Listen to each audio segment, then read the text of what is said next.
कोलकाता से गिरिडीह नहीं लौट सके 40 छात्र।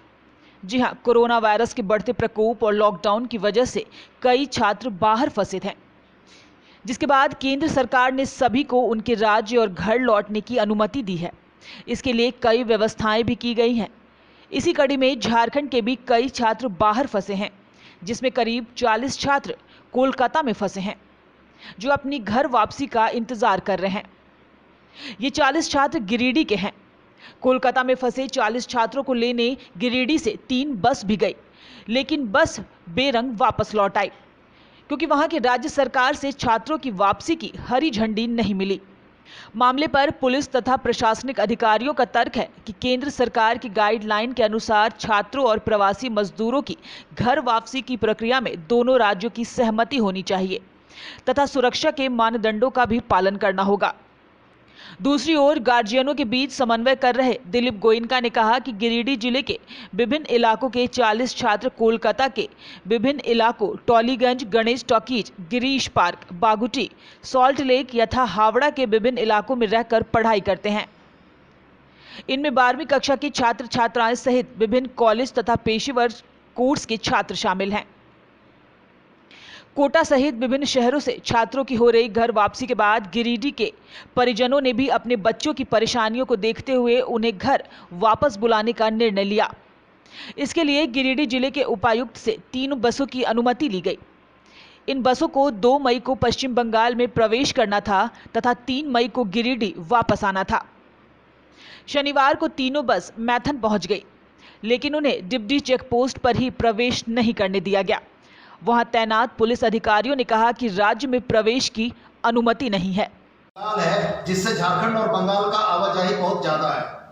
सुबह में गिरिडीह से 11 गाड़ियां कलकत्ता या बर्धमान में फंसे अपने लोगों को लाने के लिए यहाँ से निकली है विधिवत परमिशन लेकर, लेकिन बंगाल बॉर्डर पर सुबह के 10 बजे से वो गाड़ियां खड़ी हैं और बंगाल के पदाधिकारियों का यह कहना है कि जो हमारे नोडल ऑफिसर हैं अमिताभ कौशल साहब, इन्होंने बंगाल के अफसरों के साथ कोऑर्डिनेशन पूरा नहीं किया है, जिसके चलते उन गाड़ियों को जाने की अनुमति नहीं है।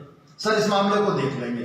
तीसरा विषय सर, क्वारंटीन सेंटर में 14 दिनों का क्वारंटीन करने के बाद जो फंसे हुए हमारे राज्य से बाहर के लोग हैं, उन लोगों को ले जाने की कोई व्यवस्था, उसके बारे में कोई स्पष्ट गाइडलाइन एमएचए से नहीं है। अब परिस्थिति यह है सर कि हमारे क्वारंटीन सेंटर्स में जिले में बिहार के कुछ निवासी फंसे हुए हैं। हमारे पास कोई साधन या कोई गाइडलाइन नहीं है कि उन निवासियों को हम वहां तक कैसे पहुंचाएंगे। सर, इस विषय में विचार कर लिया जाएगा। सर, एक विषय और है कि राज्य के अंदर, राज्य से बाहर के जो विषय हैं, अन्य राज्यों में जाने वाले इंटर स्टेट जो परमिट्स हैं, उनकी बात तो अपनी जगह पर है।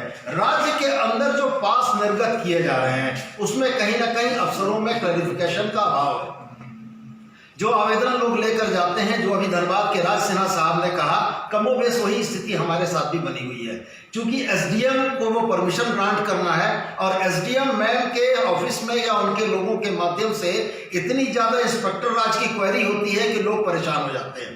मेरा यह सिर्फ आपसे आग्रह है कि जो राज्य के अंदर में जमशेदपुर जाने वाले लोग, रांची जाने वाले लोग, देवघर जाने वाले, दुमका जाने वाले लोगों के पास को निर्गत करने की प्रक्रिया का सरलीकरण किया जाए। तीसरा सर, अंतिम सर सवाल मेरा बस यही है कि हमारे इलाके के लोग जम्मू कश्मीर में भी फंसे हुए हैं। अब वैसे लोगों की सहायता करने में हम लोग सक्षम नहीं हो पा रहे हैं। सर, आपसे आग्रह होगा कि उसके लिए कोई एक गाइडलाइन बताया जाए, उसके अनुरूप काम करेंगे। धन्यवाद सर। अन्य विधायकों और सांसदों के साथ एक वीडियो कॉन्फ्रेंसिंग थी। इस वीडियो कॉन्फ्रेंसिंग में हम लोगों से ज़िले की स्थिति, क्वारंटीन सेंटर की स्थिति और कोरोना से लड़ने के मामले में जो चीज़ें चल रही थी, इसके संबंध में विस्तृत विचार विमर्श हुआ। हमने अपने जो संज्ञान में जो विषय थे, उन 4-5 विषयों को उठाया कि बंगाल बॉर्डर में हमारी गाड़ियों को प्रवेश नहीं मिल पा रहा है। जो प्रवासी हमारे भाई दूसरे राज्यों में हैं, जिनके पास एंड्रॉयड मोबाइल नहीं है, तो वैसे लोगों को भी ऐप में जोड़ने का साधन व्यवस्था किया जाए। तीसरी बात महत्वपूर्ण हमने ये उनसे उठाया कि विद इन स्टेट जो परमिशन ग्रांट होना चाहिए था, जिसमें कि बहुत ज़्यादा प्रक्रिया दुरूह है, कठिन है, उसका सरलीकरण किया जाए। और चौथी, 5वीं महत्वपूर्ण बातें यही थी कि जम्मू कश्मीर में हमारे फंसे हुए लोग, उन तक हम सहायता नहीं पहुंचा पा रहे हैं, उनका समाधान निकाला जाए। इसमें माननीय मुख्यमंत्री ने सकारात्मक बातें कही हैं। इस संबंध में विचार विमर्श करके अधिकारियों को दिशा निर्देश जारी करेंगे। तो मेरा यही मानना है कि कोरोना की इस जंग में अपने जनप्रतिनिधियों के साथ झारखंड के युवा मुख्यमंत्री हेमंत सोरेन जी जिस लड़ाई को लड़ रहे हैं वो बहुत मजबूत है, और ख़ास करके हमारा भी सीना गर्व से चौड़ा होता है, हमारा भी सिर उठता है जब हमें यह पता लगता है कि हमारे प्रदेश में अपने नागरिकों की चिंता करने के लिए माननीय मुख्यमंत्री ने सबसे पहली ट्रेन चलवाकर अपने नागरिकों को घर तक पहुंचाया। तो आपके माध्यम से हम उनको धन्यवाद देना चाहूँगा। इसके बाद गार्जियनों ने पुनः उपायुक्त से संपर्क किया। उन्होंने पश्चिम वर्धमान के जिला प्रशासन तथा पुलिस अधिकारियों से बात की। उन्होंने स्पष्ट कहा कि इस संबंध में झारखंड की राज्य सरकार को राज्य के मुख्य सचिव से बात करनी होगी। इसके बाद ही बसों को प्रवेश की अनुमति मिलेगी। कई घंटों तक इंतजार करने के बाद भी जब नवान्न से अनुमति नहीं मिली तो तीनों बसों को वापस गिरिडीह भेज दिया गया। इस पर गार्जियनों ने काफी आपत्ति जताई। उनका कहना था कि राज्य सरकार का रवैया असंवेदनशील है। सरकारी अनुमति के बाद भी प्रवेश नहीं देने का आखिर क्या औचित्य है। बहरहाल इन सब के बीच सबसे ज्यादा परेशानी बेचारे छात्रों को हो रही है, जो सिर्फ और सिर्फ अपनी घर वापसी की राह देख रहे हैं। अब देखना यह होगा कि झारखंड सरकार इस मामले पर क्या एक्शन लेती है। ओंकार आवामी के लिए रांची से डेस्क की रिपोर्ट।